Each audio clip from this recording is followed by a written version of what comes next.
Here's one thing that's really important to realize. You frigging flow where you feel most comfortable and least resistance. I'll say that again. So your life tends to flow best like a river. If you think of coming down a mountain, right, and there's this stream, and then it starts to get faster and faster and faster, picks up speed, and then it kind of forks. And to the left, you've got a whole bunch of rocks, and it's slightly built up. There's almost like a little bit of a dam formed. But on the right-hand side, there's virtually no block to passage. So you've got a right to passage straight to the right-hand side. So as the water comes down, it can split either way. But as soon as it hits that barrier, that rocky barrier, it'll back up. And then it'll find its natural path down the other side, and it'll have its greatest flow. Life is exactly the same. Hello, this is Dr. Rowe, and you're listening to the Growth Tribes podcast with Dr. Rowe and Harms. This is the podcast where two completely different generations tackle the most challenging topics that people are facing today. Above all else, the main reason that we chose to develop and record these podcasts is because we both have a passion for helping people go through life transformation, for improving their lives, for taking their lives to a completely different level. And it's our hope, our genuine, sincere hope, that by the end of each of these episodes, you'll have gained at least one insight that you can take away and apply directly into your own life. Practical tools, voices that come in from both generations, the younger generation with tips and tools, and the older generation with a sense of wisdom and experience, so that you can help unlock your true potential, to give the opportunity to make changes both on a personal, professional, financial and relationship level, and to give you a chance to impact both your lives and the lives of other people around you. So we welcome you. Welcome to the Growth Tribes podcast.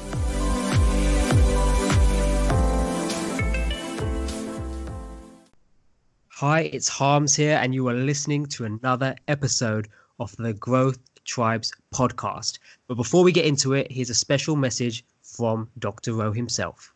Hello and greetings, it's Dr. Rowe here. Now, before we start the podcast, I'd like to invite you to join me on an incredible 3-day event called Communicating with Impact. If you're wondering who this might be for, probably the best way to describe it is to ask you the question, are you a parent wanting to communicate more effectively with your children? Do you run a business and you want to attract more money into your business, more clients, increase your sales in your business? It might be that you're in a career and you want to climb the corporate ladder, be more effective as a communicator, get to senior levels, be able to ask for pay rises. It might be that you want to be a professional speaker, want to increase your skills on a stage, or possibly you're a coach. You might run a network marketing business and you want to attract more people into your business. You actually may be a property investor wanting to attract more money from angel investors. In fact, if you're listening to this right now and you have any desire to improve your relationships with people on an intimate level, personal level, professional level, or you want to simply increase your business, your turnover, and your ability to impact people more effectively, then I do encourage you to join me, because I've spent 30 years in front of hundreds of thousands of people,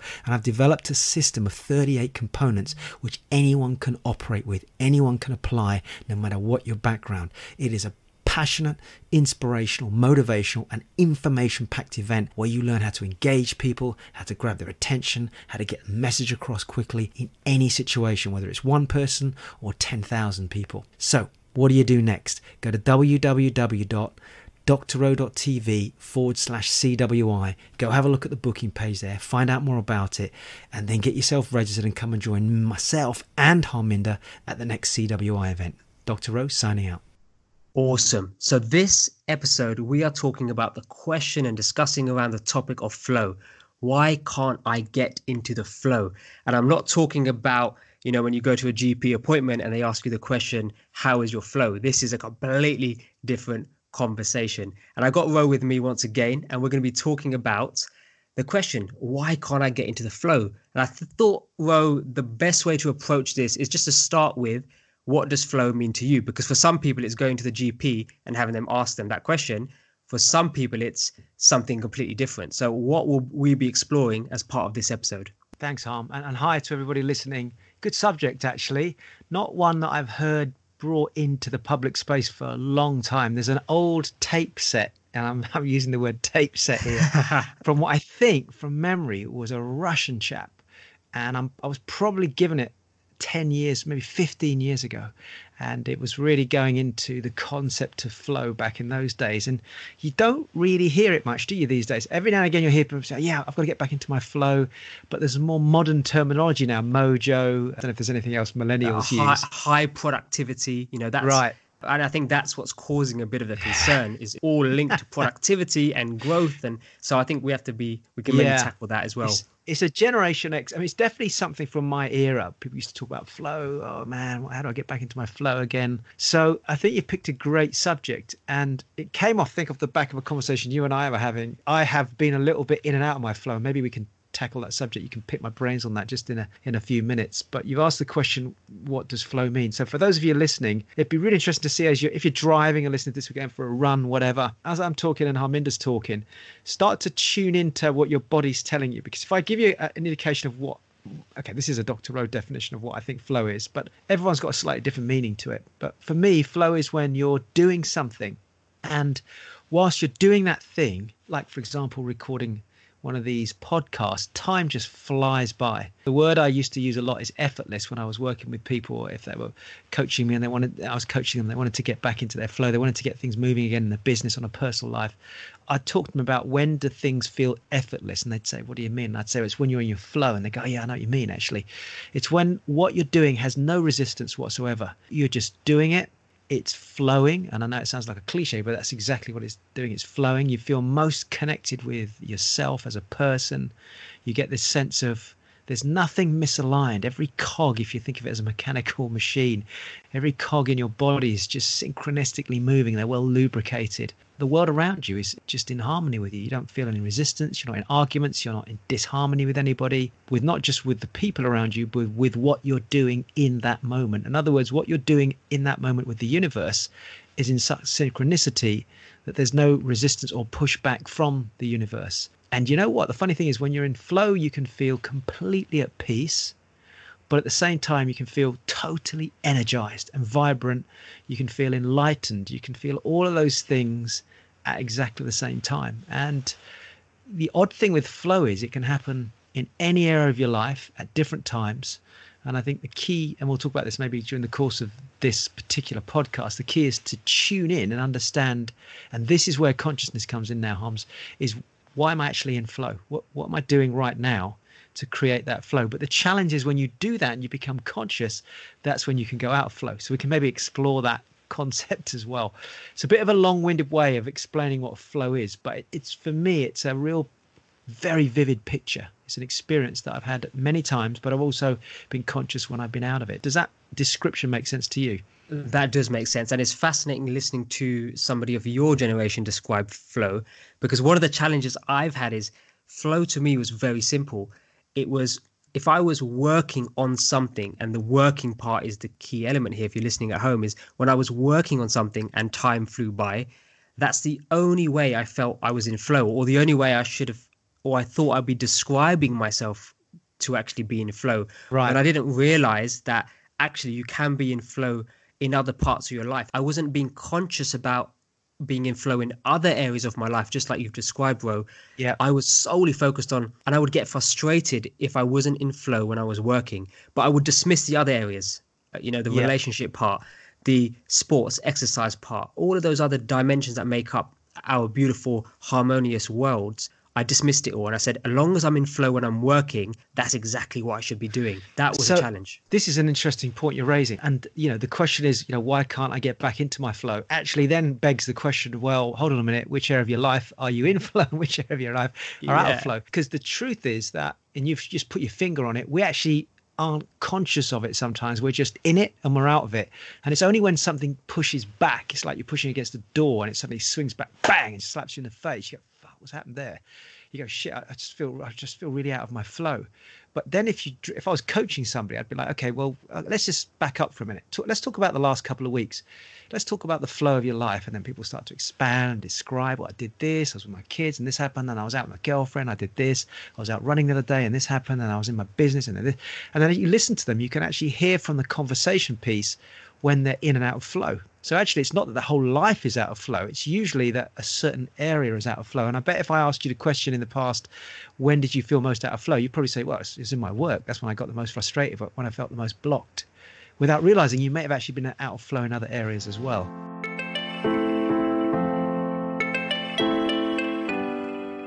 For sure. And then that raises the question, Ro, is in context of what? In context of what part of your life are we applying flow? So you've already said that flow can occur anywhere. Yeah. And what some examples, typically if somebody's was like me in my generation, only consciously, and I think this is the biggest challenge that I want to bring to people's awareness, is that the flow is just not associated with your work. So what other areas can we apply this to so people can start becoming mindful of, actually, was I in flow in that part, or am I not in flow there, which is actually affecting my workflow? And all of these, because like you said, the word harmonious, and I think that's the best way to describe it, because I've sometimes heard it described as balance. You live a balanced life, and I think something told me was, that's tricky.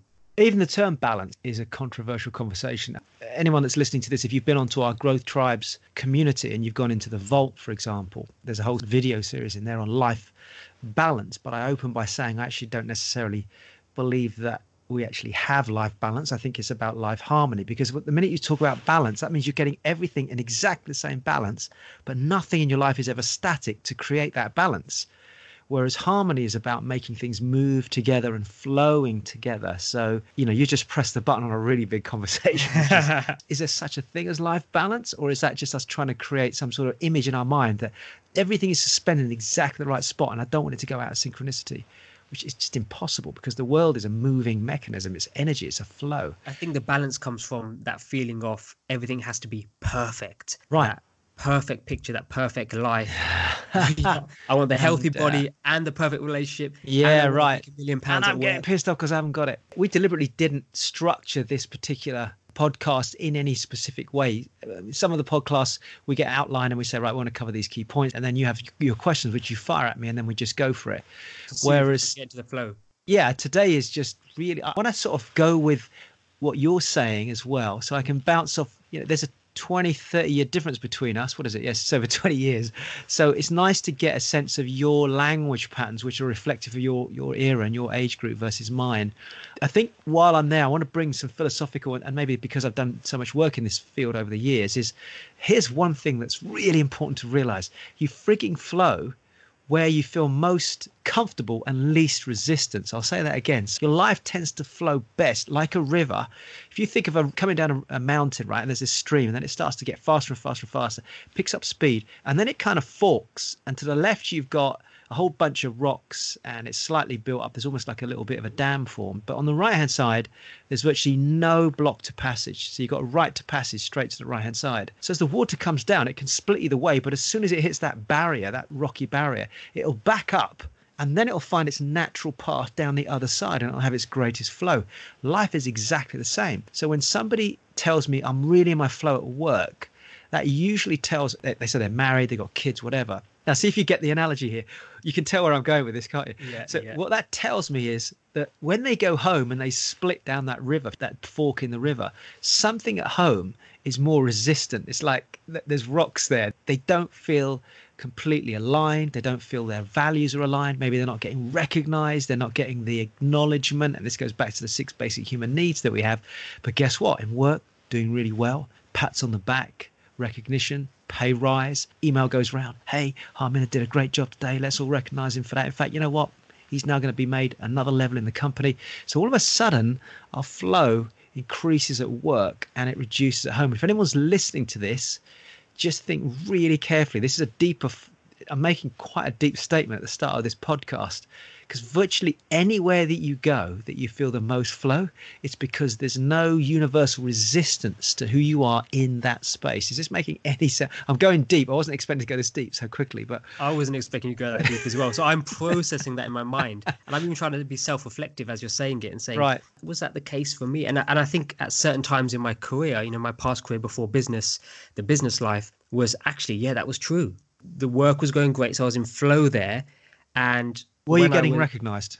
Yes, absolutely. So were you getting pats on the back? Yes. Did you feel that you were adding value? Yes. Did you feel your significance growing? 100%. Did you feel connection with people? Yes. Did you feel that you're growing as a human being? Yes. Did you get financially rewarded for it? Partially. Right. So on a scale of 1 to 10, those key, and this is a kind of a coaching process, but those key elements there, if in work, what out of 10, what would you say all of those were being met roughly? Ballpark figure out of 10. Well, I'll say 8 out of Right, 10. okay. Now go board. back to home. I guess you were living at home, were you, at the time? Is that right? Or Yep. Right. So think about all those things: recognition, pat on the back, acknowledgement for who you are, getting a sense of significance, massive connection, growing at home. Scale of 1 to 10. That's definitely below 4. So I'm picturing my mind back then, and this is before my wife. This is honest. I'm asking you straight off the cuff, so it's no judgment, but it's straight just off the cuff. And I'm trying to give people context of why I'm scoring this. So I'm living at home, and if you look at the classic, so this is my generation in its entirety. Our classic thing is at a certain stage in our 20s, most of my generation are still living at home. Yeah. And this is before marriage. This is before, I was dating beautiful wife Gina, but she lived in her house, so she was the same version of me in her house. I don't know what. So you weren't going. It's not like you were going back to see her. No, I mean I would see her maybe twice a month, 3 times a month. Okay, so here's a question, right? On those days when you know you were going to meet her, which way did you flow then? Did you want to stay at work and do those extra hours? Oh God, that was 10. Score 10, 10, 10, 10. So if you think about it, right, you're at home and you're not getting that growth, and your folks are doing their own thing, aren't they? So it's not like you're getting the same recognition. You've gone past that point of being a child, and they love you and they unconditionally give you all the attention because you're going to get that as a young child. But now you're a man, you're out and working. So if you think of flow like a valve, from 1 to 10, 1 being the valve is nearly shut and 10 is total flow, you got 2 parts, 1 staying at work and you're an 8, fuck, the valve's nearly open, and at home it's like a 4, hey, where are you going to spend most of your time? You feel in flow whilst you're at work, which is your description about 10 minutes ago. Which is why, for those listeners who've listened to past episodes, which is why I was leaving work at like 7, 8 p.m. Which is why when there was overtime, hey, choose me for overtime. So hold on, which one of our podcasts was that? That was tackling the subject of, was it anxiety? I can't remember now. There was anxiety, partly in relationships. So we discussed that a lot in the relationships. That's right. Yeah. So go back to your question, right? Context of what? So flow occurs at home, as we just talked about. It definitely works at homes. In the opposite to that, it can operate in the workspace. Sport is another massive area. So over the years, I really get into flow when I'm doing sport, particularly any sort of team sport. So lots of human needs met. And I don't think this is a subject that's really actually tackled. In fact, I'm not here to talk about, but you can match flow in direct relationship with the basic human needs that Maslow talked about, Tony Robbins has talked about over the years, various other people.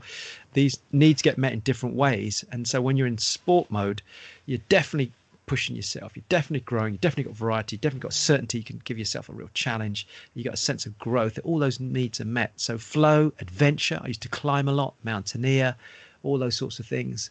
But equally, you can get your flow in your job, in your business, in charity work, doing work with other people, where suddenly you've spent a whole day and it's just gone, boom. I mean, I spent a day on site the other day with my builders, and they were doing a load of work, and there's some things I needed to do on the site as well. Nothing particularly physical because I've got an injury at the moment. But even though I was there for what I thought was about an hour, I was there for nearly 4 hours. Total flow.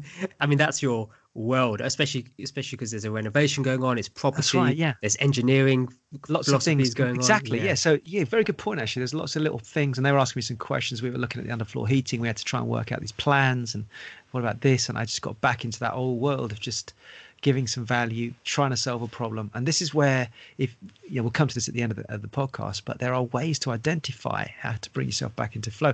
I guess the last one to my list would be relationships, because in a really passionate, connected relationship, whether it's intimate with a loving partner or a relationship with your kids or your parents, when you're really in a good space, like you and I, when we get together on a phone call or whatever, or face to face, time just goes like that, boom. You're in total flow. Same as these podcasts. Listeners, I can promise you, every time we start the podcast, we are saying we've got to keep this one tight, 30 minutes, 45 minutes, hour maximum. It never happens. I know. It can happen anyway. And I guess, before I kick it back over to you, I think the key thing for everybody listening is you have to start to bring mindfulness back into play, meaning you got to tune in. Start to notice it, start to be aware of it, and we'll look for some of the signs in a bit. And the result of flow is immense. If you're wondering, well, what's the point of a podcast like this? Why do I need to know this? The reason I think we brought the subject up is because people can't always label it. They give it different names, and I think flow is a great label that it's given, and Harminder wanted to pick the subject up and tackle it. But the result of flow is freaking huge. If you can imagine having the ability to just do things effortlessly, to communicate with impact effortlessly, to actually be able to be with somebody without having to force it, to not have to enjoy a silent moment, and yet it seems to just flow, to be able to be contributing to other people, to be able to enjoy health and to work and to earn money in an effortless way. Wow, that's immense. And for me, it's one of those areas I strive for. I wouldn't say that I've achieved it in all areas. I think that's something that very few people achieve to do. But I think if you're in the space of being aware of it, you can start to bring it into different places. And as a human being, ultimately, if we can get to that place, imagine what life would be like if you created flow in every single area of your life consistently on a regular basis. It'd be like nirvana. Oh, it sounds great just listening to it. I think that's something we should definitely aspire to, because the challenge is that something that I've just, brought to listeners' attention and almost self-processing here is the challenge is just getting sucked into one area and just trying to flow in that area, because that area, just to simplify what Rowe was saying, it meets all your human needs. The reason I feel like when I'm working in my career, my past career, or when I'm doing creative work now, it's because all of my human needs are met. Somebody's going to pat me in the back and say, well done. Whereas it's not being mindful about the other areas that apply. And if I was to, Rowe, give you some examples of when I believe I'm in flow. Yeah, I think that would be good, actually, because I was going to flick it back on you. Let's put this in context, right? So you just described the old days when you were in work and you stay there till long hours, and without realizing it, if you look back now, you were actually in flow. So now let's describe a situation where you're a 30-year-old married man, you've got your own businesses, you're financially secure, you don't have to be tied to a job, you're even floating around the country, living in different parts, lots happening in your life. So now if we press pause for a minute, still a millennial, but now in a different space, describe what flow is for you now compared to, say, 5-8 years ago. I mean, if I was to give you a macro level, flow for me is waking up at the same time every day and just getting to work as early as possible. So this is my version of flow, and I'll break it down into different parts. But this is now working on things I am passionate about. And that's where my flow comes. It's working on passion projects, working and collaborating with people closely to me. So when you say getting to work, you don't mean traveling to it, you mean getting into your work. I mean getting into my work. I mean is walking downstairs, putting the coffee machine on, then going upstairs to the office. So it's a completely different shift. But one of the reasons why I like to get at work and get to it as quickly as possible is so that I can get into the second part of my flow, which is where me and Gina, beautiful wife, we get into our relationship flow. When you spoke about, flow can occur anywhere, one of those places in relationship, well, we can sometimes lose ourselves in conversations for hours. We'll just start a conversation. Next minute, we're like, oh my God, it's dinner time. And we've just been speaking for 2.5 hours, 3 hours about all sorts of various subjects. That's me living in my relationship flow. And that occurs, 2 or 3 times a week. So I know we're in a good place there.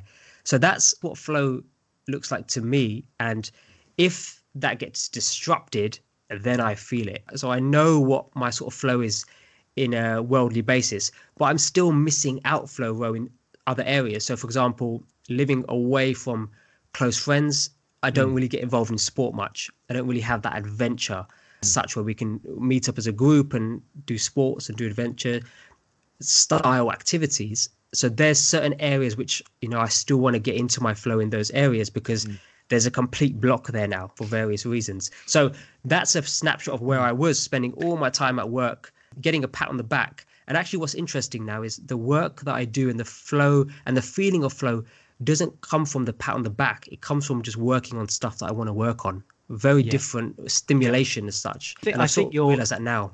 Interesting, because you talk about the block there, but I think that's also, and I know that because I'm a little bit in that same space, and partly because of the lots of moving parts going on, but you're also in a place where there's a lot of focus right now on the business area outside of enjoying your time up there with G and expanding your property business. So I think there's so much flow in those 3 or 4 areas that there's almost not enough a white space in your timeline to fit in personal health and exercise. And that's good, but I think prolonged, because you're aware of it, you're going to go, right, I need to adjust that. That's where the adjustment comes in. And that happens for all of us, myself included. Yeah, I think the way I stay attached to that in terms of the sports and staying exercise is I just must hit running. I must run at least 5K once a week. So that's something I do just almost if imagine a cliff, I'm just grabbing onto the flow of the health, knowing I don't want to let go completely. But that's because I'm mindful. Oh my God, I don't feel right because I haven't done the exercise, but there's not enough white space at the moment to do it entirely. So you're absolutely right there. So that's where I feel in flow now. And actually, it's a result of having worked to get to that flow. Because, I've had conversations with Euro many a time. And I think one of the things when you surround yourself with people who are in their flow, so for example, you're one of those, you're consciously mindful of being in your flow. It's then saying, oh my God, how do I then do what they're doing? How do I do what they're doing? And not in terms of replicating what they're doing, but how are they just living the life that they want to live? I think that's only happens when you're around like-minded people and they start to rub off on you. I think that's massive. I think the Growth Tribes community experienced that, at the Growth Tribes meetups, when we all meet up and we're sharing different things, it's like, oh my goodness, there are people out there who are living their flow. And it is possible, because sometimes it feels so frustrating that you can't actually get there. Yeah, it's a tricky subject because there are people I know that are hugely successful in what they do, and they're definitely in their flow in that space. And if you see a snapshot of that on Facebook, on Instagram, etc., it looks amazing. You think, right, I want to aspire to that. But we have to remember that that is flow in one area of their life. That doesn't mean to say that the flow is everywhere else as well. That's the ultimate place to get to, is to find the balance in each of those areas. But we can't force someone, or I can't force myself to pursue those things by watching somebody else. I've got to reflect back on myself and say, right, well, where do I want the flow, where am I out of flow, and what does it we've got to define what it means as well. And that's a conversation we probably need to have. So Ro, talking about yourself then, you did mention yourself there. What about you? What does flow look like in your life, in your world? Because you're a different generation to me now, and I'm still at my startup. I'm still working on lots of things, discovering things, experimenting. But what does flow look like for you in your world? Well, if I tell you where it happens, then maybe we can just go into the sort of what it looks like. Yes. It's quite simple, actually. I mean, over the years, I've sort of narrowed it down. I mean, it used to be like, I try and get flow in frigging everything I did. And that's not to say that when you try something, you don't want to get into the flow of it. But there are certain things we do consistently, regularly. And I think that's probably a good place to start for everybody. If you're listening to this, you go, well, where the hell do I start? Start breaking down. And this come back to, where am I now? And actually, again, if you're listening and you're already on the Growth Tribes and you're part of our community, and you may not have had a chance to do this, go back into the vault, because the vault has this incredible resource of videos and audios and hypnosis programs and stuff that I've created, and some of the tools there from Harminder and his team from B Street. But there's one particular one that I created called Where Are You Now? And that looks at breaking, and also there's a whole series on purpose. So it's breaking your life into areas, categories of life. So I think that's the best place to start. Otherwise, you're going to try and consistently get flow through everything, and it won't work that way. So if I look at my life, there's 5 or 6 key areas that I find I get the most flow and where I tend to show up. So one is public speaking. Another one is family. So that can include intimate family and close family, etc., and friends. Then I've got coaching, which is the one-to-one time I have with people. When I'm creating something, as you know, so it's writing, recording like this, creating something purely from what's inside me and the universe, and then writing. And I put writing separately to creating, because writing is something for me that has been on hold for a few years with the book and the children coming along. But now I'm sort of back into the flow of that. That's another place I get it. The only other area I would say on top of that, to make it 6, be exercise, sport, and adventure, particularly adventure, going out and doing things that really stretch me and challenge me. So all of those, I find myself getting into flow. To do them all at the same time, virtually impossible. To be able to manage all of those in the process of a day, very difficult to do. So it's about then enjoying the experience of flow. So for example, when I'm in public speaking, if you said, how do you know you're in flow? There's a sense of calmness in my body, but at the same time there's a huge amount of energy flowing through me.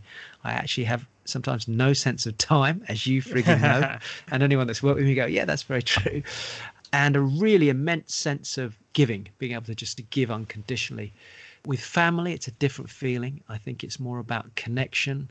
It's about humility, meaning for me being present with my kids and just being humbled by who they are, their innocence, but also the fact that I'm responsible as a parent to give this young human being a chance to just really become amazing as they are. And so I get into this flow of trying to find that. And that, actually say, family is one of my biggest challenging areas for flow. And my fiance, of course, my other half, who she in herself she's going through a phase in her life where she's trying to find her flow. She's a mum, she's 40, she's got 2 kids with me. And now she's like, I want to get back into my flow. You've been getting your flow, Rowe. What about my flow? So, and she's absolutely right. So we're having that conversation at the moment. And when we're really connected, we're in a great flow. But also as parents, sometimes you're not as connected as you want to be. And that's when we can hit loggerheads and the flow gets broken down. Coaching, one-to-one work with people, it's the same thing. A lot of it comes down to contribution. For me, it's being able to give huge amounts to somebody else and see a shift in them without expecting anything back. And then the whole course creativity is just, I think it's bred into my soul. It's like, what can I do to create something to give other people a chance to grow from and experience an amazing chance to grow, really, for them and me. So it's timelessness. I'm just trying to give you some words against it. Effortless. It's feeling in harmony. It's feeling energized, not feeling tired, feeling wired, and at the same time having a sense of absolute certainty that I can do this and good at this, and it feels right, and it feels right for me, the universe, and the people I'm around. And it's just seamless. And you know, we've had this conversation before where I've come off stage, for example, and you know, you said, wow, that was amazing, or wow, you just seem to just be in your flow there. And that's when it's just, I can't even measure it. It's just something's happening, it's coming through me, and that's when I know I'm in my flow. And the challenge is to stay in that place. And of course, life comes along and slaps you left, right, and center, and you go out of flow. So this week, about 2.5 weeks ago, I trapped a nerve, as you know, in my left shoulder. And it got progressively worse to the point where it's been so intense that even though I'm trying to get into my flow, it's breaking that flow. It's a physical intervention rather than an emotional circumstance as well. So it's balancing, not trying to force it. What I've learned is, and you know this from me, I've actually backed off a bit this week because I'm trying to get into my flow, and somehow my body and the universe is saying, no, you've got to have a break for a while. Yeah. And I think if you're listening at home, that's Rowe giving you his version of flow, and I gave you mine. I think pick up on some of the key words like energized, and then apply that word to your life and say, when do I feel energized? Because that might be an indicator of that thing that you're doing right there is you in your flow. Pick up on those things, not so much what is it that Rowe does. So, for example, public speaking, spending time with the family, or creating or writing. That's the thing Rowe does. But the words that are floating around that he's described, timelessness, when you're doing something and there's a feeling of timelessness, that's you in your flow. That's when you should be mindful enough to say, oh my God, okay, that's me in my flow. Let me log that, mentally log that. Let me journal that. Let me write that down. So I know when I'm searching for my flow, I know that was it. So you can just almost attach yourself to that activity again to start getting back into that good feeling. point. Is that fair? Yeah, that's a great point, actually. And let me try and give some metaphors to this. But so you just talked about words there. So think about effortless, timeless, no resistance, alignment, connection. Think of yourself going along a river. If it gets very choppy and bumpy and you're going down the rapids, there's lots of stones in the flow. That's not really the real flow. You come out to the end of the rapids, and now it's just that smooth, that graceful, calm feeling that you get as you come out of the rapids. The speed is still there. And you look to the side, and all you can see is the trees passing you by, or whatever you're looking at, the scenery. Somebody sat there fishing, and boom, they've just gone by really quickly. That's that whole graceful feeling. It's like walking through a door, and you have to push the door. It's one of these big glass doors and you're pushing it, versus you're walking through these spinning doors that are revolving, and you just happen to get into that revolving door at exactly the right point, and it just moves gracefully through. Whereas some doors you go through, it kind of judders. You know that feeling? Yeah, and it stops you in your tracks. Exactly. So the flow is when you just time it right through those revolving doors, and for some reason you're through, and it's just happened. Or you're walking through some sliding doors and they just open and close, and there's been no stop to your flow. That's a great way of looking at it on a personal level. I love that. So when you've got those feelings, or when you feel in any of those metaphorical states, that's when you're doing something. That's when you're doing something that's in your flow. Remember, that can happen at any category or area of your life. And I think it's massively important to be mindful not to fall into the trap, which I did in the past, which is, hey, unless I'm doing something that makes me feel successful, somebody's patting me on the back, that's where I'm in my flow. See where you can find it in different areas. Yeah. Now, Ro, you Well, said actually, something. on that note, I Yes. think that's a very, very good point. Is being mindful of then suddenly becoming a workaholic because you're getting into your job. But are you in? And this is the whole thing about the two splits in the river. Are you going down one flow of the river, and are you moving so far away from that fork in the junction that you're becoming disconnected with your family because you're not going back at home to face those things, the conversation you don't want to have with your husband or your wife, the difficult situation you're having maybe on a financial level at home, or the kids, there's not a flow there, relationships having challenges. So we've got to be mindful in this conversation not to say to you, right, keep going down, now you're in the flow, just stay in the flow. It might be on occasions you're in the flow for the wrong reasons, or you are consumed by what you're doing to the point where you're not really in flow anymore. You're just doing it because you're really good at it.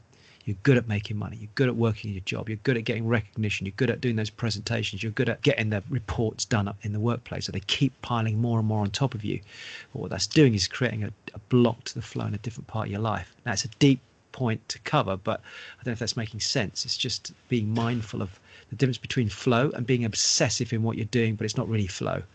I love that. And the next thing I wanted to touch upon was you started to mention it when you was describing what your flow is, Ro, which was when your flow is broken. You said when certain things happen, you feel like your flow is broken. So one is a physical thing happening right now, which is, this injury you have. Yes. So that's something physically stopping you from entering your flow.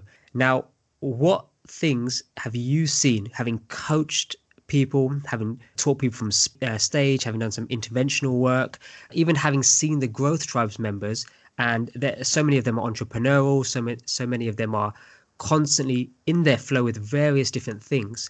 But where do you see people's flow getting broken? And I think the best way to do this is to, as always in this podcast, you talk about your generation, and maybe I can comment on mine, or you can add some observations you've seen as part of my generation. So okay, so can I start with the younger? I'll throw a few quick ones out, and then maybe you can talk into that space. That's a great way of looking at it, actually. So how does flow get broken? I think, again, this is not a criticism, it's an observation, but kick it back at me if you think I'm off center here. But I think for the younger generation, certainly the millennials and even the generation below you, there's three things that jump out to me immediately. One is, I think people mistake success for flow, meaning, oh yeah, I'm doing really well in my job, I'm getting recognition for it, and they think they're in their flow, and they may well, as I've said already, they may well be in their flow, but because they're getting financial reward for it, they're getting success for it, they go, yeah, I'm in my flow. Another one, of course, is they think that because they're making more money, higher pay rise, better car, maybe it's a company car, salary's gone up, it's just meant they're going on a better holiday, they're in their flow. Or it could be that they're just getting recognition. I mean, these are the things I see in younger people generally. They get a lot of recognition on social media, in their workplace, again, possibly in their group, their peer group, their social group, and they can kind of gravitate and they feel comfortable in there. And it's one of the basic human needs that we get, which is two things really. One is a sense of connection, but the other one is a sense of significance. And so that recognition is where they go, yeah, I'm really in my flow. But that's not necessarily truly harmonistically in their flow. It's just because they're making more money, they're getting more success, and they're getting recognized for it. Now, I see that more in the younger generation. And it's, again, correct me if I'm wrong, if you feel the same way or not, but that's my observation, certainly at this snapshot in time, from the way I'm seeing things in the media and in social media. I would agree with you certainly partially there, which is, I think, the chasing of the money and the working towards the objective of getting more money is giving people a false feeling that they are in flow. So I think I said the phrase in a previous episode, and it was about hustling. So in my generation, if you're hustling, you're putting the hours in, you're working around the clock, you're sleeping less hours. If you are doing all of that, you are now in your flow in the pursuit of money. So in that sense, I 100% agree with my generation having their flow broken like that, because the entire focus becomes on that pursuit of money, because that's now consuming the entire day. So that's for sure. But I think the other thing, and it's not a disagreement, but it's probably something that's missing as part of the description, is the way that my generation have entered into an informational society where we've got WhatsApp groups, WhatsApp messages every second. social media constantly refreshing every single second. I saw something like 300 hours of content is uploaded onto YouTube every single minute to be consumed. Your phone is hitting you with notifications. Every one of those red dots is intentionally placed there to break your flow and divert your attention into what they've got to say, or what's in your inbox, or what's in your email inbox. And I think when we are, and I've fallen into this part as well, I've fallen into this trap, and sometimes I continuously do, which is saying yes to lots of opportunities, especially when they're financially linked. And it's something I've gotten a lot better to say no at now, understanding who I am as a person.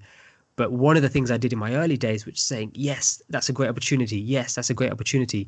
Now, there's no way I can divert my metaphorical river into that many different flows.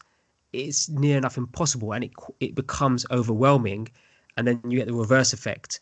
So I think those things, in addition to what you've said, Ro, is definitely what's breaking my generation's flow. And, you know, it's easy to say, yeah, we'll just switch off social media, but it's now a part of life. So these companies are now a part of life. If you log into something online, even any kind of username or password you log into, it's all linked to some of the biggest companies out there. You cannot avoid them now. So it's a real tricky place we're navigating. I mean, there's almost an argument to say, and it's a conversation maybe for another podcast, and that is ultimately, if you can identify what your purpose is, or the purpose in certain areas of your life, and you can get into connection with that, then you're moving back into your flow. So we're now not pursuing just monetary success or recognition or financial success or, you know, acknowledgement in your workplace, but actually we're moving towards something that's more purposeful. And by doing that, you feel more in your flow.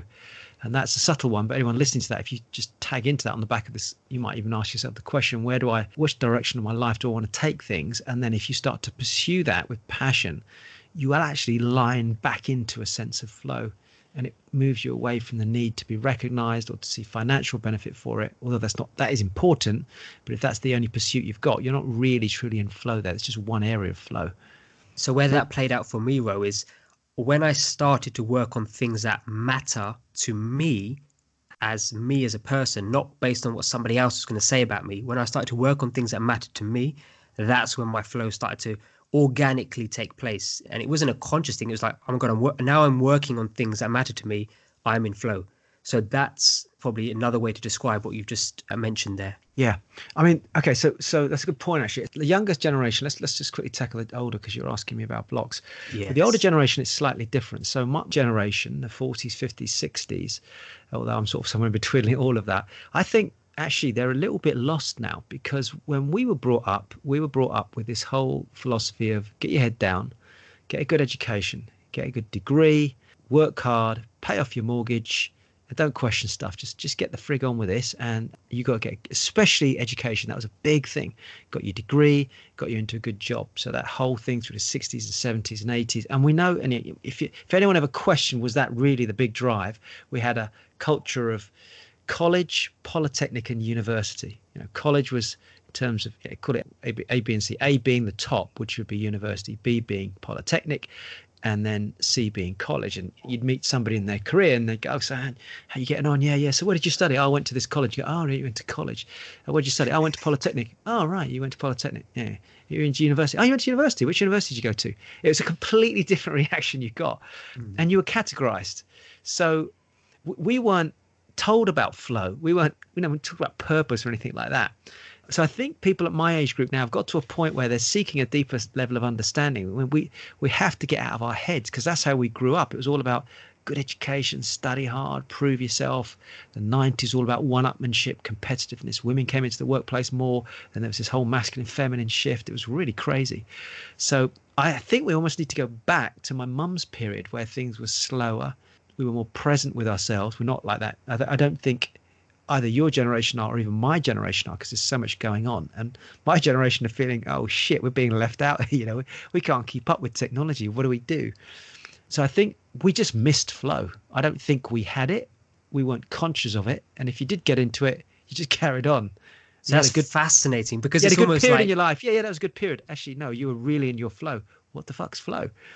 Yeah, it's almost like flow. I don't know if it's skipped a generation because I don't actually know the history of what the culture was like before this whole baby boomer generation, because that's also where, you know, some of the most famous artists came from, some of the amazing architecture, the amazing authors, those names that gets remembered.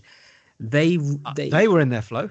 they were in their flow, but I feel like that flow then missed your generation as such, and now your generation is looking at my generation thinking, oh my god, how are all these people loving what they do, how are they just so comfortable? Because my generation, when they do get in their flow, they are really in their flow, Yeah, when it comes to arts, uh, creativity, and exactly. they're very exploratory. So it's almost like your generation saying, that's not how you do it, that's not what you're supposed to be doing, that's Exactly. not So this is the how. whole thing Yeah. about millennials are lazy, that, you know, they're questioning the work-life balance. They're questioning, they're not fitting into the cogs that are in the whole engine of this whole thing we call the industry and everything. They're just not, you guys aren't fitting into it. That's because you're now actually thinking, wait a minute, I want something different.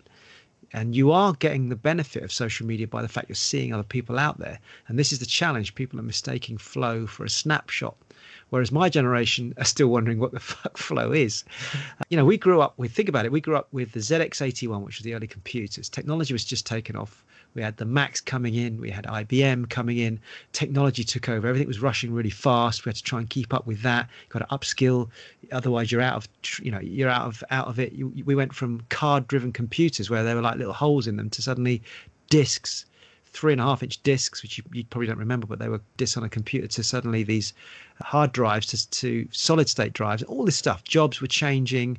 There was no time to stop. You had to constantly be proving yourself to be able to stay in the job. And if you're Asian, black, you know, your culture, my culture, you had to get better degrees because you would just be left behind, because you were recognized as, in those days, in my profession, for example, civil engineering, there's hardly any people of color at the top of the profession. I remember one of my early mentors, who was originally from West Indies, a very dear friend of mine, still, was about 4 years older than me. He was like, Rowe, you know what, you and me, right? We, in our profession, we got academically work our nuts off so that we are, even on paper, above a lot of the people around us to be even considered for some of these roles. So your head was just down. Flow didn't even come into it. I mean, this is an esoteric, we're talking about a real soft thing here, flow. And from absolutely, and from a almost a belief system, the way your generation's belief system is now built up from those scenarios, is when you're in your 50s, 60s, that's really difficult to step away from and say, actually, now I can go discover things in my flow and go and get in my flow. It's very difficult at that age to then shift. And often they have to come to an event like Communicating with Impact, like a turning point that you've run in the past, or enter the Growth Tribes community, start working their way through the vault and thinking, oh my God, I do have permission to myself to be able to shift and start to discover these things. And it's almost like breaking out of a box as such, like trying to smash yourself out of a cardboard box. That's the way I almost see your generation, where you said you're a bit lost, but it's almost like you're a bit trapped.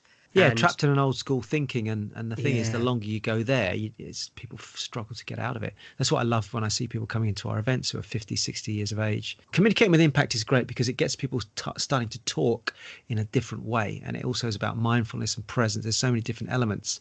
The vault that we have on the Growth Tribes has so many different areas that people can dig into, but it's about self-exploration. I think younger people are more open to it now. The old generation are coming into it, but still in a very heady way, as opposed to our heart way, which is a conversation for another day, really.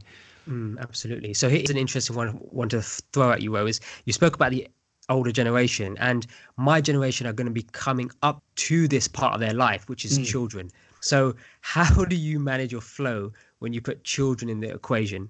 And I know you're going to flip this and actually say, actually, the children become, because this is actually, I'm wising up to my understanding of flow during with our shooting of this podcast. Now, the children will be as one part of the flow, but how do you juggle that? If that's the right word, how do you manage that? Because no doubt children are going to break your flow, or is that an assumption? Well, yeah, they do, because they have their own flow.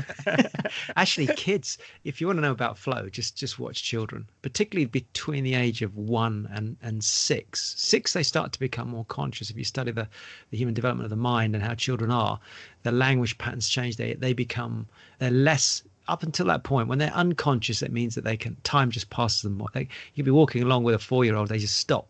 just to look at a bumblebee. They could be there for an hour. You're looking at your watch because we're thinking, I've got to get down to the shops and whatever it is. But a child can just sit and watch a butterfly. They can sit and just watch a caterpillar. And although, yes, it's nice to watch it as an adult, we're kind of done with that. Yeah, it's a caterpillar. Whereas a child's like, yeah, but look at it. Look how it moves. So kids have their own flow. And unfortunately, their measure of flow, which they don't even measure, is totally out of sync with ours. That's true timelessness. It is. And so you're spot on. They do break up our flow because, unfortunately, I think we have created a definition for what flow should be. So probably heard me joke about it before. It's like a movie. Right, my movie for today is this. I'm going to wake up at 6:30, 7 o'clock. The kids are going to just get up 15 minutes later. We'll have prepared everything perfectly. The breakfast table will be laid out. Kids, now the script, right? So Savannah's going to come downstairs and say, hey, Daddy, I'm going to go in the shower, get myself ready and look after myself 100%. All my clothes are laid out. I don't need your help. Liv, who's only 5, she's going to wake up bouncing with no problems at all. She'll be dressed, washed, showered, all on her own. And that will be the end of chapter 1 of the breakfast section. Chapter 2 will be we all sat round the table. Everything's perfectly timed. We've got loads of time to chat about life, maybe explore what we're going to do that day. That's your script for the movie, right? That's your flow script, right? Yeah. Basically, the kids come with a red marker and just scrawl all over the flow script. If there's any parents listening to this, they'll be cracking up right now listening to this. I think my mum and dad, if they listen to this, they would say, yep, you're just basically describing my boys when they were children as well. Yeah. Absolutely. So it's challenging and flow does get broken. And I think the truth is that I am still personally juggling that whole thing. And that's, I think, because I'm more mindful of what flow is. I'm trying to conscious to steer it. So it's everything from how do you juggle your time running several businesses, going to work if you're in a career, getting your sports right, your relationship right, which comes back a little bit to time management as well. So I think the key thing, and this is just a personal share, we were just talking about this today actually, is when you're in a moment where it all seems crazy, is to bring it back into perspective and just grab that moment and say, right, how can I enjoy the flow of this moment? So I often ask questions, like I ask myself the question, what lesson am I supposed to take from this experience? What am I supposed to learn from my kids here? My daughter's pulling on my leg and saying, Daddy, can we try and solve this jigsaw? And I'm trying to go off and do a little bit of work. Now, that moment in time, I could flow to the work and it will be easy because I can lose myself in the work and write an email, or I could sit down with my daughter and I could do the jigsaw. Now, this is a personal experience, right? The only way I can experience flow in that moment with Liv doing her jigsaw is to allow myself to it's like the river. I remove the blocks, which are in my head saying, and these are the blocks, right? Shit, what about the email? I promised somebody I was going to get that off at this time. Maybe I could just quickly do the jigsaw and then get back to the email. They're all blocks. That's not flow. If I even try to force that, if I try to sit there and while I'm doing the jigsaw, rushing her to get to the email, that's not me in my flow. I don't know if this is making any sense, but this is me forcing flow. And so it doesn't feel very calm. And I've done it. I mean, I'll put my hand up and say, I've done it on more occasion than one. And I've then sat down to do that piece of work. And afterwards I actually felt shitty. If there's any parents in this situation, you'll know what I'm talking about. You kind of go, fucking hell. I've got my work done, but it didn't feel very satisfying. That's because you weren't in your flow. You didn't allow that flow to happen with your child first and then go off to your work as well. Is this making any sense? That does make sense. And it is fascinating because, as my generation start to have children, if they've listened to the Am I Ready to Get Married podcast, they would have now gotten married. If they've listened to the Am I Ready to Be a Parent podcast, they will now have a baby. I mean, that's how it plays out in my mind for our listeners.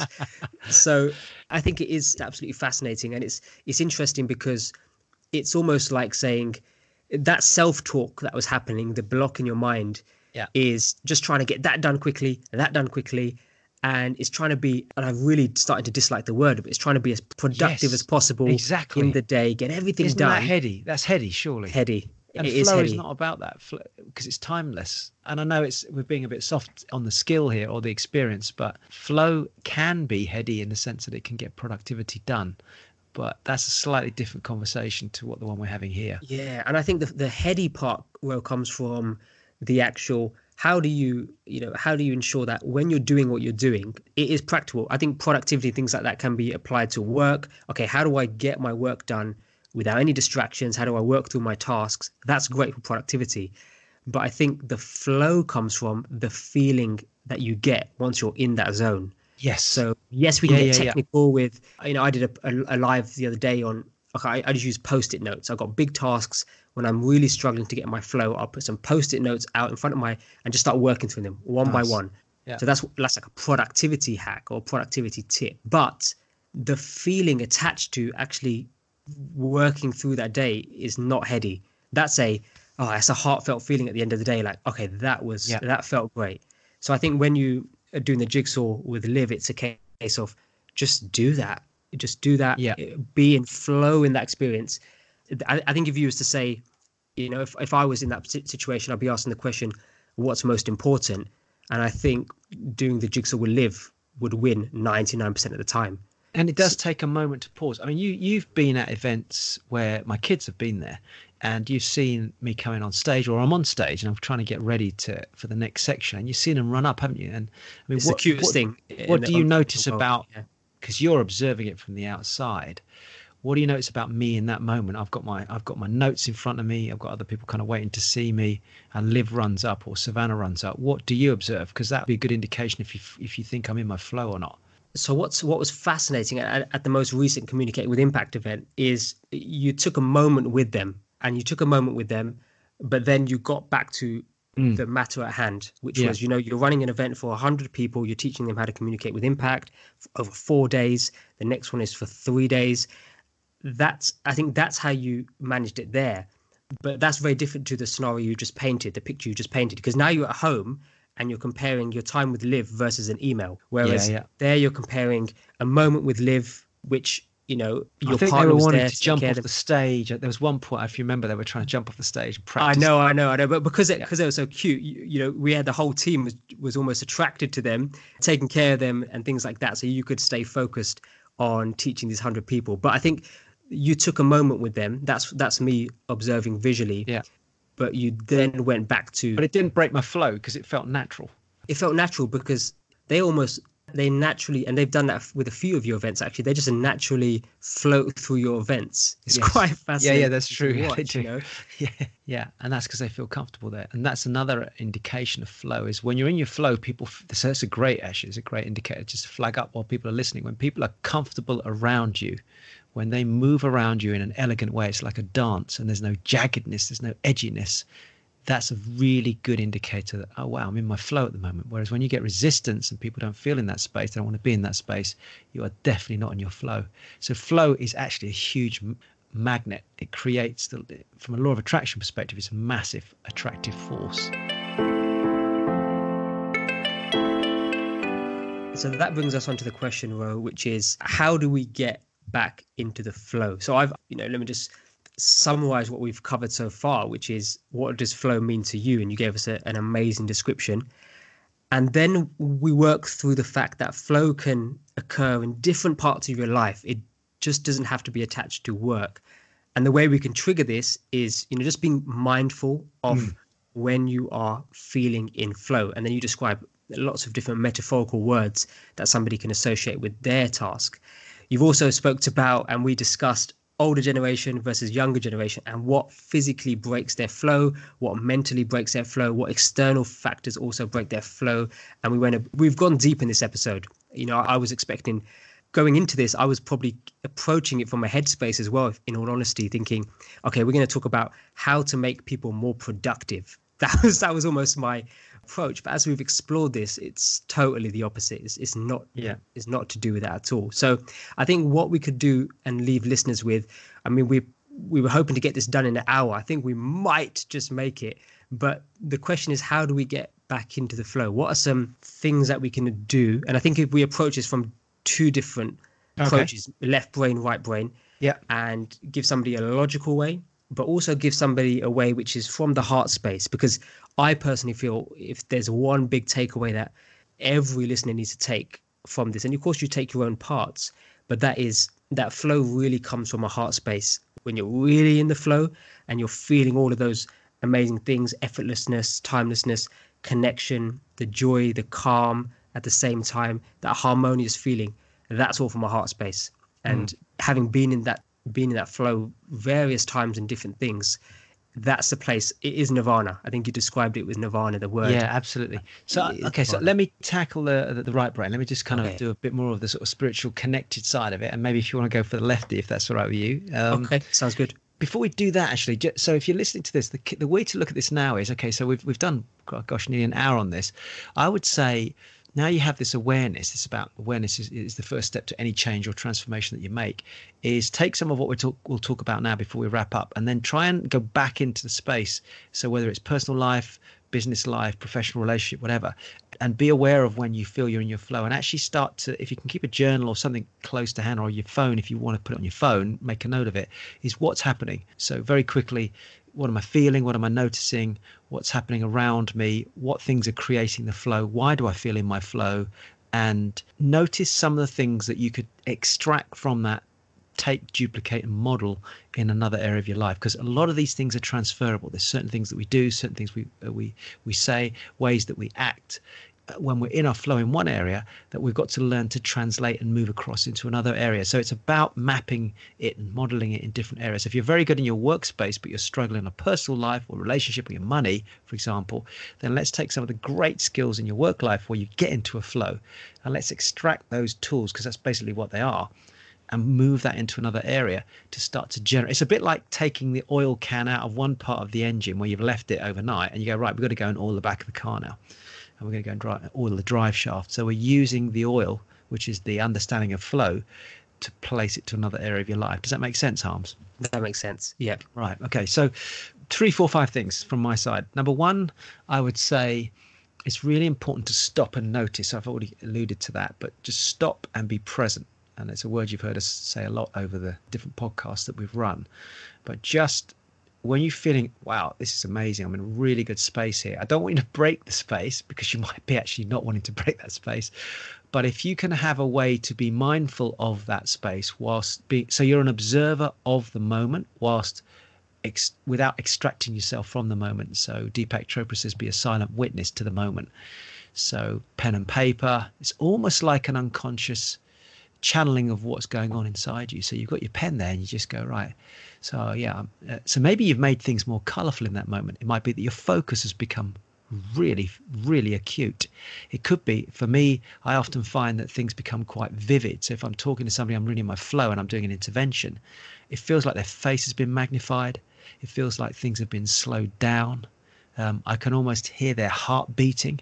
There's a really sensitive feeling across my whole body, and you've seen this, Harminder, with me, where I get these little goosebumps come up. Happened today when I was talking to somebody who was treating me, and all these things are my sense that I'm in a moment of flow. So I can literally map it down to physiological, I can map it down to visual, auditory, kinesthetic, what I'm breathing, what I'm feeling, what I'm noticing, and all those things. So this is, if you can slow the movie down, slow the moment down to a point where you're pausing the scene and you go, right, what do I notice about me? Does that make any sense? I'm trying to really give you what I do to myself. Is this helping? It makes sense. And it's a tool. It's a tool they can use to be mindful and not allow the moment to completely pass. Yeah. So it's a real extreme case of mindfulness. So that's if it's happening to you. If you say, yeah, but Rowe, I haven't been in the flow for frigging ages. Okay, that's not a problem. Take a moment one evening where there's no distractions and actually go back in time to think about when you feel you've been most in your flow. Was it when you were playing a game of football, when you were playing a game of netball, basketball, climbing a mountain with a friend, doing something like this, in your workspace, with your partner, with your kids? There will be some point or several points where you can go back to when you're in your flow and you do the same thing. You close your eyes. So this is step 3, if you like. So number 1 is consciousness about the moment. If that's not available, try this. Visualize a point in the past when you're in your flow. And in that process, number 3, what did you feel? What did you hear? What did you see? This is kind of an NLP technique. If you want to think of it as a movie screen, you can do that. And you literally become an observer of you when you were in your flow. Now, this is a classic NLP technique, neuro-linguistic programming technique, where you can freeze a moment. You can take a negative moment or a good moment. This is a good moment, and we can delve into it, and we could literally watch it. And you can say, oh my gosh, I was doing that. I noticed I was doing that. I was feeling that. I was doing this particular process. I was experiencing this. And we need to break those syntaxes down, those sequences down, and we're going to extract those into your real life. So come out of that moment and then ask yourself a question.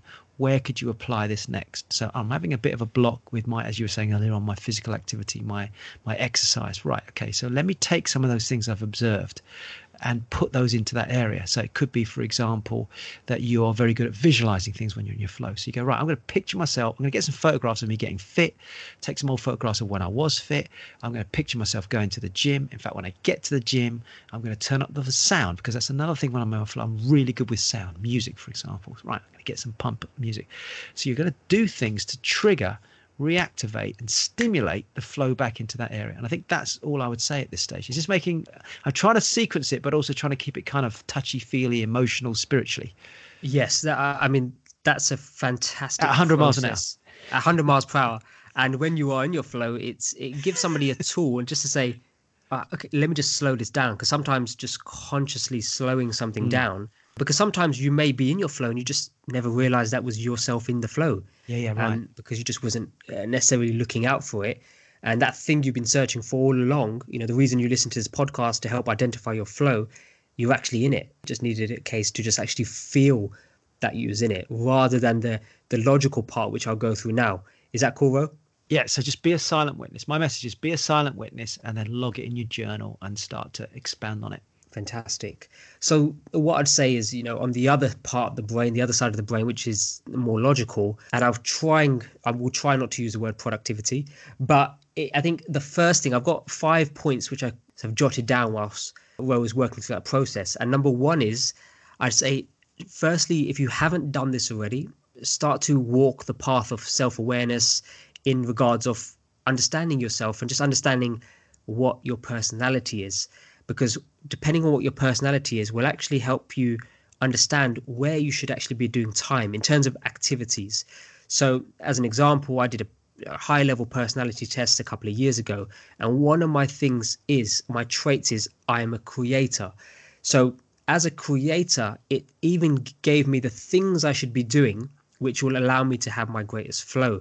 And now this was very much to do with flow rather than wealth creation. So that's something me and Ro have spoken about in a different episode. So it said things like writing, becoming an author, teaching, creating things which I can then share. So if I was doing those and coming up with new ideas, if I'm doing those things in my life, then I'm going to feed in flow. So for me, it was writing, filming things, editing things. I get an extreme satisfaction from doing those things, because that is my personality. But your personality may be different. It may be writing, filming, editing, all creating, storyboarding, all of these things, podcasting, that just turns you off completely. Whereas, you may be a systems driven person. If you're dealing with behind the scenes Excel spreadsheets, that may be where your flow is. Creating and designing those elements, coding, that may be your flow. So understand your personality, and then, you may have been doing a career which is a complete opposite of your personality all along, which is a part of my story when I was an engineer, and now I'm moving into different creative elements. So that's number one, understand your personality. Number two is, I would say, understand if you are an introverted person or an extroverted person, but not in the context of where does your confidence come from? Where do you show up in social circles? It's more to do with where do you get re-energized from. So this one I actually asked Gina, my beautiful wife, if she wanted to give me an idea. I said, how do you get back into the flow? And something she shared with me was, because she's an introverted personality, as am I, says working alone or taking a walk in the woods or spending time alone allows her to recharge her energy, which can then be reapplied to work to get back in the flow.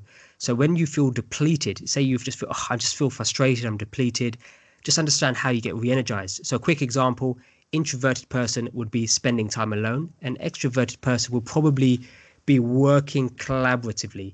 And I think, Ro, you're probably a bit of both. What would be are you introverted, extroverted in terms of where you draw energy from? That's a really interesting question, because actually when I'm in front of an audience, it's very much a connection externally. But outside of that, I'm actually quite, I wouldn't say introvert, but a lot of speakers I know are actually similar. We tend to just withdraw back, and privacy is probably a good word, actually. So, I mean, you've been out with me when we've done events and we go out for dinner as a group. And although I might chat, quite often the time I'm just reflecting and listening and I'm kind of sucking up the moment. I like the connection of the others. I like absorbing that energy back in because I've given out so much. So for me, the flow of being around friends sometimes is just allowing their personalities and their little fun things to come out, and then I'll get back into my mojo.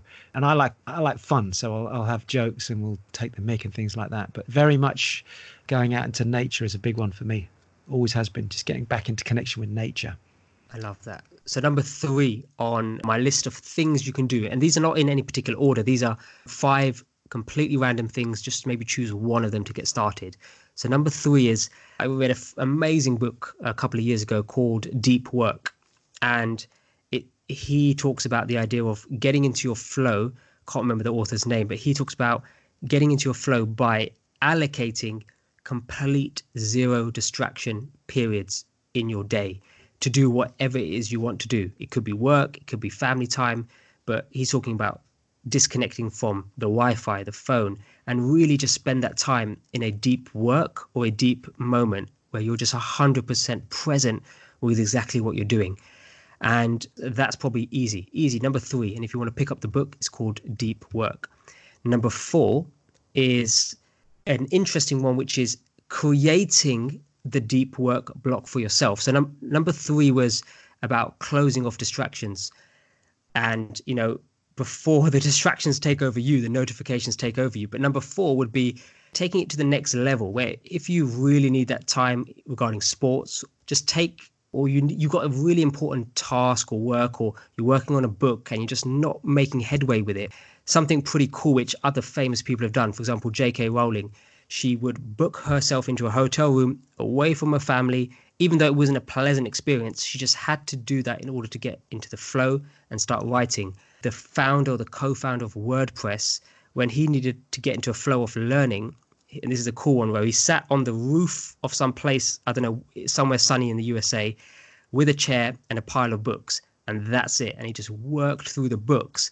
And the principle here is just no distractions. Bill Gates does the same thing. He literally has a week where he goes away with books. No one can get anywhere near him. Just yes, he's got a cabin. He's got a cabin, I think, overlooking a lake, and he does the same thing. And it's just the idea of getting into your flow. And I think it's intentionally getting into your flow, getting all those blocks out of the way, and putting yourself into an environment where you can actually get into your flow. Because sometimes it's hard with all these distractions. We do appreciate that. So that flow is a different type of flow. Well, so it's another area of flow, I should say. That's more a creative flow, a self-reflective flow. It's not the same as a flow as if you're with your peers, you're out on a stage, you're going into work. That's it's a very nice way to get back into that creative reconnecting flow. Yes. And I wanted to bring that up as well, because one of the core question is, why can't I get into the flow? Because it's a truckload of distractions, plus there's a misunderstanding of what flow is, which we've covered in this episode. That's where you have to intentionally just go out your way and create a block for you to explore that flow. Before your phone rings again, before you get a WhatsApp, before your email pops up, or before your boss phones you and says, you're amazing at work and I got another task for you. So before you fall into that trap, just intentionally go block out some time. And then number 5, this is an interesting one, because it actually links with what you said, which is almost a logical way to help somebody who's really struggling with the mindfulness, slowing things down. So something I started this year, which was, I picked it up from another podcast actually. It was a case of daily journaling, but at the end of the day, give yourself a score out of 10. And it's not something I've done before. And the purpose behind it is to look back on the month and pick out the highest scores and the lowest scores, and work out when there was a low score, what was actually happening that day. So one, we can get less of that in our life. And when there was a high score, a high score for me is linked to that day had flow. That day was joyous. It was amazing. It was harmonious. Now, if there's a high score, what was I doing that day? And how can I do more of that? Or how can I make sure I schedule more of that in? Or how can I work towards doing more of that? So if you are struggling to connect and slow the scene down, to be a silent witness, I'd say do practice the art of journaling. Maybe if you're a logical person, give yourself a score attached to that day. So when you look back at the month, you can help identify what days you was in your flow. So those are the top 5 things I'd say. They're completely random. So just pick, either pick something from the right side of the brain, the left side of the brain, I would suggest merge two. I would say start Rowe's process and then maybe pick one of my things just to actively get started on working on your flow, refinding it, exploring it. Does that make sense, Rowe? That's great. And what's nice is they've got a choice. So you can pick up some of mine, some of Harm's. Either way, it's whatever feels right for you. And I think that's the key thing with flow is there's no forcing to it. Just go with whichever one felt like the smoothest to do. Absolutely. And what I haven't mentioned, I'm pretty good at this, is all of these things that we've spoken about, especially this last section, will be in the show notes. So they will be at growthtribes.com/podcast. Click the episode that you're interested in and just have a look at these show notes. So we break these down. There'll be a full transcript there as well. So hopefully that's helped. Rowe, is there anything else to add before I sign us off? No, I think I like it. It's a great subject. Just go and enjoy. Have a think about what we've talked about. Don't overthink it, but mindful of now. Don't think of it as blocks now. Just think of it as ways to open up the flow. That way you've got a different perspective to any situation that you've got where you want to get more flow to your life. Fantastic. So that's Dr. Rowe and myself signing out for another episode of the Growth Tribes podcast. Thank you for listening and have fun finding your flow. Hello, it's Dr. Rowe here. Harms and I would both like to personally thank you for taking the time to listen to this episode of Growth Tribes. And if you've gained just one insight, something positive that you're able to use on a personal level, on a professional level, to help your life, maybe even other people's lives, then we'd love it if you could take action on one of the following things.